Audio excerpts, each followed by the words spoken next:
What's up guys, welcome back to the channel. I'm Justin Davis. Today we're going to review the Eachine EV200Ds. You guys have seen them around for quite some time. If you're new to the hobby, this will be a great review for you because these are under $300 and they have dual diversity on the front. Some would call it quad diversity. We're going to check these out today on the bench, but we're also going to compare them to some of the other 2019 goggles.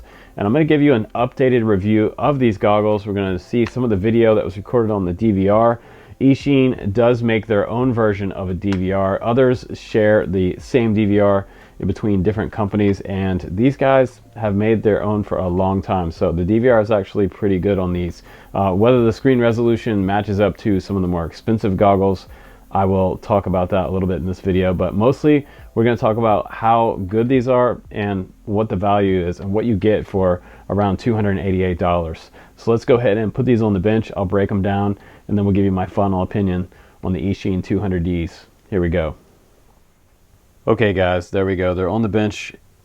Man, don't they look nice sitting there? That is a nice pair of goggles. Now, I have so many pairs of goggles that I've been using for the last 6 months, and I have to say that for the price, around $288, I think there's some kind of crazy sale from now through like August 10th or something, but what's neat about these for the price is how much options you have with these.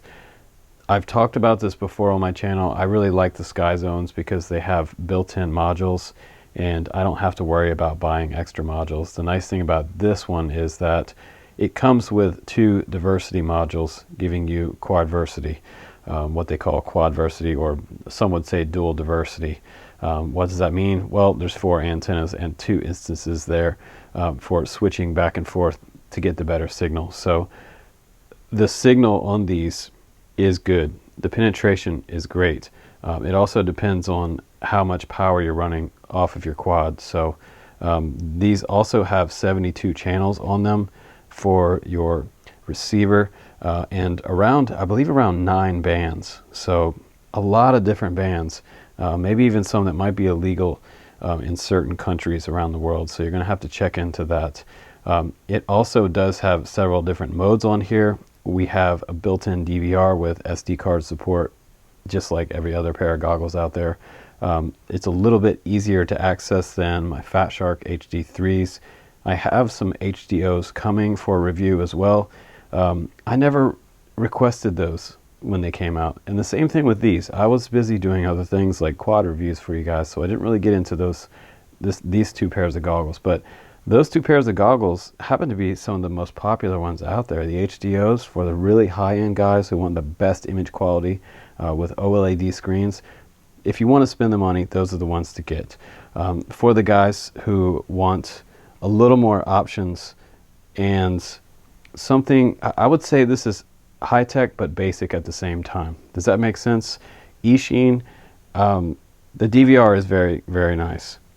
The options are there, but what's neat about this is you can take it a step further because this panel is removable and you can add in your own modules to this.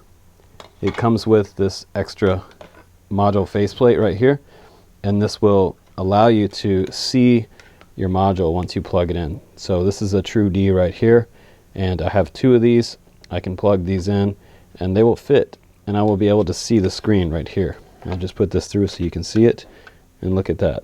I can even push my buttons along the side there. It's like it was built for True D. True D X will also fits this.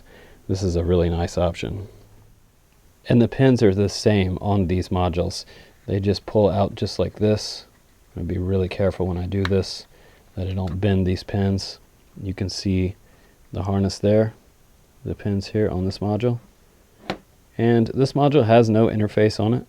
It's very basic, but it does have diversity, which is nice. So the more expensive bells and whistles are going to get you an interface screen, and it's going to get you some buttons to push. The only thing about putting another one of these on there is that when you put this one on the other side, it makes the screen upside down. So you'll have to just flip the screen around, and your buttons will be on the outside on that side and on the outside on this side.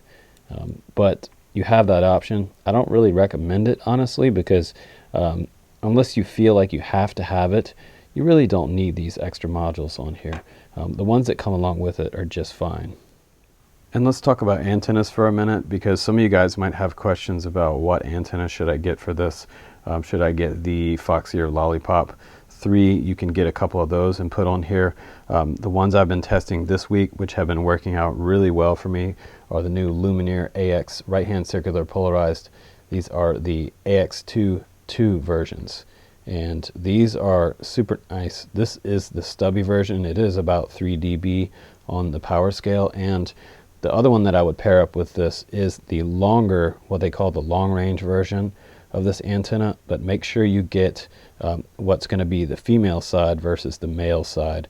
Make sure you order the right one, because you don't want to go male to male here and have an issue.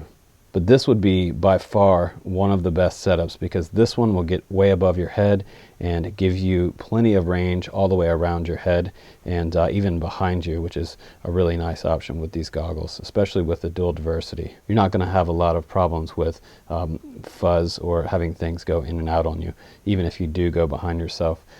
Still, the penetration is going to be a little bit better with these goggles as far as flying behind trees and things like that with your dual diversity setup, because when one fails, the other one picks up. Now on the top right of the goggle, on the right hand, this is great for righties. If you are right-handed, this is kind of nice. I like having the DVR on this side. This is also the record button for when you want to start recording to your SD card. If you long press on this for a second, the record will start flashing on screen. Now some guys might like that and some guys might not, but you will see that it starts recording. We also have a fan just to the left of that. We have the channels and bands switches. If you press up and down, it will change your channels 1 through 8 on the band that you're on. If you long press up or down, it will change the band to the next band around on the spectrum. Over here on the left-hand side, the far left, we have the modes button, and this also acts like a joystick, just like the DVR, so you can run up and down in the menus. If you super long press on this one, by the way, it will take you into the DVR menu. I believe over 4 seconds will get you into the DVR menu, where you can go back and review your flights over on this side, but it will also take you into 3 different modes, which would be your 2 AV modes, which would be AV 2D, 3D, and HDMI 2D and 3D. These goggles also have what I think is probably not so great foam on these. I would have to say I'm not a huge fan of the foam here. It feels a little bit cheaper than some of the other foam out there, but it is replaceable. I usually suggest you guys replace this about every 6 months if you can remember, because really a lot of bacteria builds up on this with all the sweating we do when we fly FPV, especially in the summer months. Now what I'm going to recommend that you guys do is, actually I have some of the UAV faceplate foam right here, and these are nice. You can just hot swap those, quickly put those on, and these are a lot higher quality and it's a little more breathable. And this is nice because you could take this off and maybe throw it in the dishwasher and wash these, because they are cloth, which would be kind of nice. There's foam inside this cloth, but these will last a little bit longer. They also make a nice strap that goes along with them, a matching strap. I'll try to put the links down below for these. This is just a little nicer than what comes along with the EV200s. But you also get an extra strap in the box, and this one can go from front to back. If you're one of those guys that likes to put this over top of your head, you can also do that. And in the back of the goggles, they have a spot for your 2S 1800 milliamp goggle battery, which has a long enough cable to reach all the way around and underneath the goggles to plug into your DC port on the left-hand side right here. In the middle, just like Fatshark, this is where your SD card can go. And I've been using a U3 class SD card with 32 gigabytes. I've found that if I go too high on my gigabyte size, like I used a 128 a while back, I came home with a blank card and no videos were recorded to it. It does record down to an AVI format. They also have Fatshark compatible diopter lens adapters right there. So if you'd like to order the different various lenses, if you need glasses and you have to wear your glasses with these goggles, that's kind of a nice option to have. Also, just below that TF right there, we have a reset button right there. There should be a little tiny button right inside there, and it will do the factory reset on these goggles. And the optics on these goggles are not bad. They're not as good as the HDOs, but they are 1280 by 720p. So that does lead me to believe that we could use these goggles for the new Fatshark Bite Frost, which is coming out in the next couple weeks to maybe a couple months. That will be nice for some HD FPV. These might even be compatible, which would be really, really awesome for a lot of people, especially you guys that already own these. They also have IPD adjustment on the very bottom, like most goggles have, and those are right in the center right here. They just go in and out, and the sliders change them on the horizontal level right there, so you can get them in focus with each of your eyes, and no one's eyes are pointing exactly straight, so that's what that's for, to bring both screens into focus. It's also compatible with PAL or NTSC for you guys overseas, and it's 16 by 9 or 4 by 3 switchable, which is really nice. Right now I have them set to 16 by 9 because that happens to be what I like to fly when I freestyle. And one other mode that I forgot to mention earlier was race mode. It has something particularly for racing, so that's kind of nice for you guys that are flying multi-GP. Now over here on the left hand side we have the DC port, which is nice because that goes from a 2 to 5S battery, which is kind of crazy. I usually never go over something like a 3S battery on my goggles just in case. I know the specs are high enough to accept 5S, but I really don't want to push it. Next to that we also have a USB port, and this is for your firmware updates, or what's really cool is, check this out guys, you can use some type of external power supply, and all you have to do is grab the micro USB port right there, turn on your power supply, and now you can power these from the field with any type of power bank, which is really nice. This is a 10,000 milliamp power bank, so this would last me an entire weekend just using it off of this power bank, which would be really, really nice. So that is way different than some of the other goggles out there. And next we have a 3.5 millimeter headphone jack right there for your audio, your two IPD adjusters here. We have a fan switch right here, which will turn it from a sort of a low speed to a super high speed. And next we have the HDMI port right here, and below that we have our audio in and video in and out port right there. So the cable I was telling you guys about, this is nice. This can plug into the DC port, and your battery can just go in your pocket, and you can plug it into the XT60 right here. This is usually the way I fly.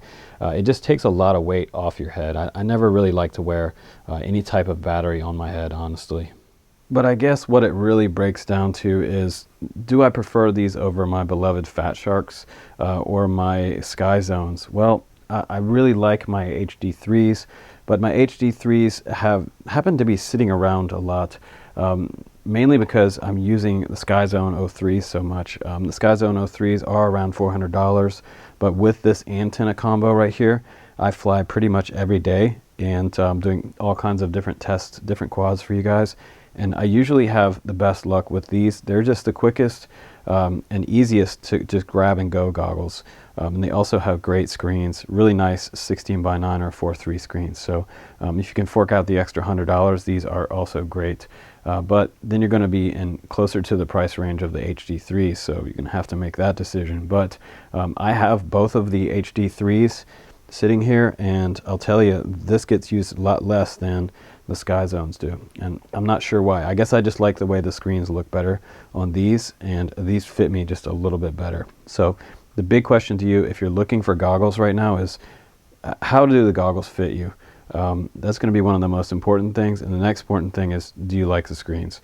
A lot of these screens do look different. Some of them are closer to your face and appear bigger, which makes things in the bottom left-hand corners appear to be blurry. So it also depends on your eyesight, and there's no way to adjust some of those screens in and out this direction. So yeah, so if they could do that, that would be really nice. But for most binocular style goggles, you can't do that. So you're kind of stuck with only IPD adjustment.